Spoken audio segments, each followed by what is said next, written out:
Hello, everybody, and welcome to another episode of Madness University. This is LZ, and as always, I am here with Nick. And today's topic is going to be really about how to get creative with gaming the system, especially when it comes to, well, not especially, but definitely autographs. But I could see even just cards without autographs. But how to game the system between the different grading companies, how to maybe use one to get a better grade with another. So we're gonna kick things off, and Nick, let's just dive into it. How do we game the system?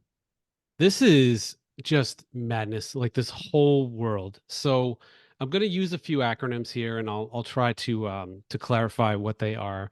But I'll give you an example of something that happened to me, and this involves an autograph. So I had an autographed card that I sent to PSA. It got rejected. Cool. Okay. Awesome. There's other fish in the sea. There's actually three companies that will certify an autograph that are trusted. Um, Next step, I went to Beckett. They rejected it. All right, sweet, awesome.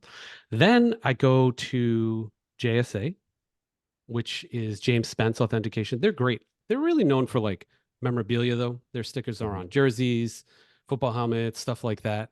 They're awesome. It's very cheap. They're very quick, and they're wonderful.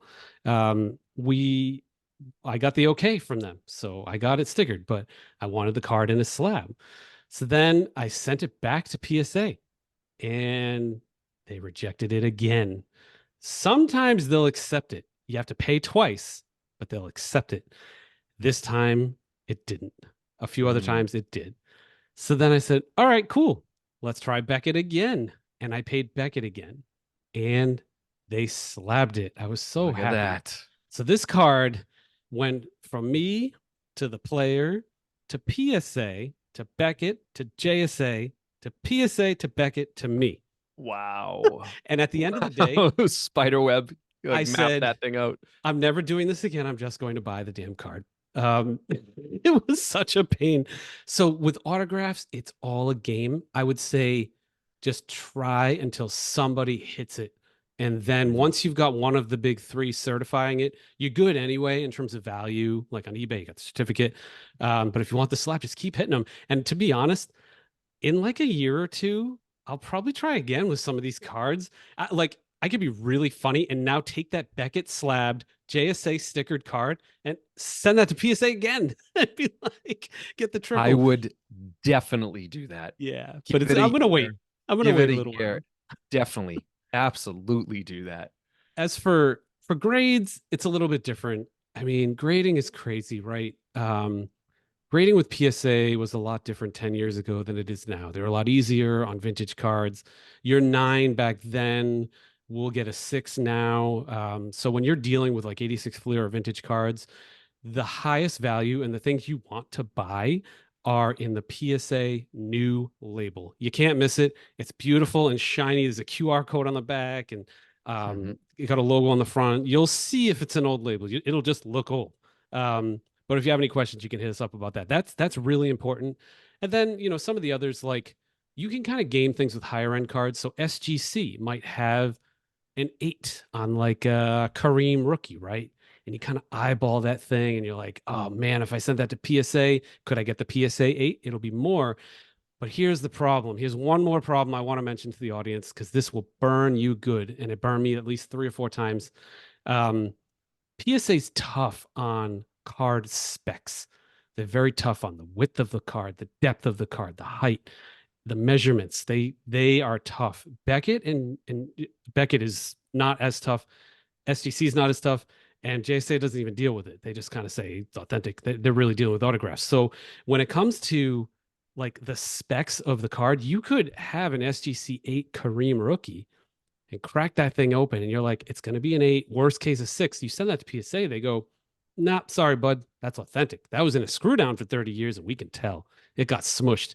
And your authentic is probably worth the equivalent of like a 2 or 3. You're just going to kill yourself. I went through like thousands of dollars of Kareems trying to get like a really nice one slabbed, and I got burned so many times on this. I eventually got one, but just watch out for stuff like that. So that's my advice.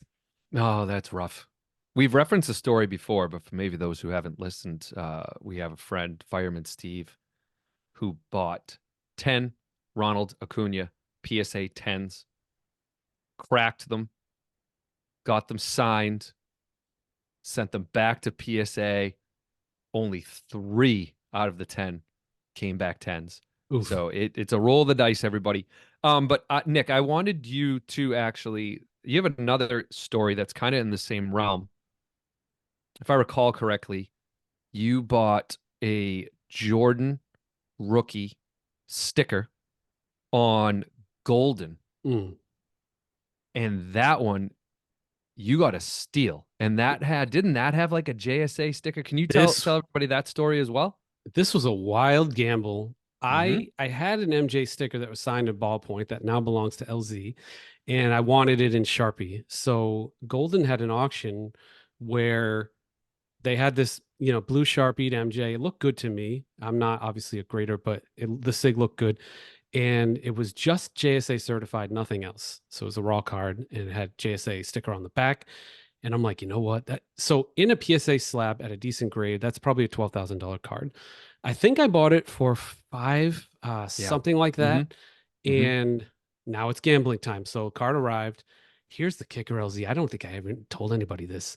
It came in a failed Beckett sleeve. I'm like, what is Golden doing? Like, so that was not advertised on the listing, and it came in a failed Ooh. Beckett sleeve. And I'm like, crap, Oh no. one of my two angles here is closed off.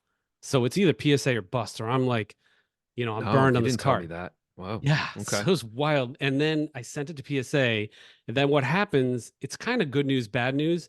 You get an email from a price person at PSA that says, hey, buddy, you sent this in at this level.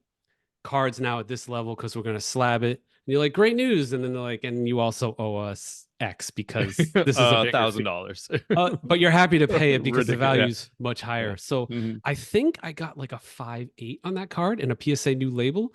So I Mm-hmm. spent 5,000 and it's probably worth 10 to 12. Just taking a gamble in gaming. I mean, I wouldn't recommend you do that with like your last $5,000. I probably would have wanted this for my set anyway.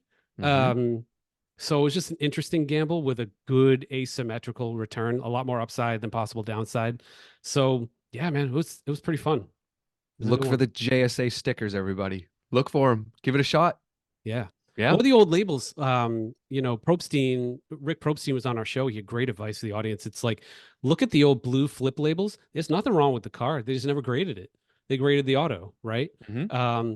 Look at some of those old vintage cards and get them crack them carefully, but get them cracked and send them off. You might get like an 810, and the thing's worth bananas more money. So there's a little arbitrage just like this all the time, but there's risk to everything. Sure. Sure. Okay. Well, that covers how to game the different grading companies. Hopefully that gives everybody a sense. If you have any questions, definitely hit me or Nick up. But that is the episode, Madness University for today, everybody. And till next time, Good luck, bye. everyone.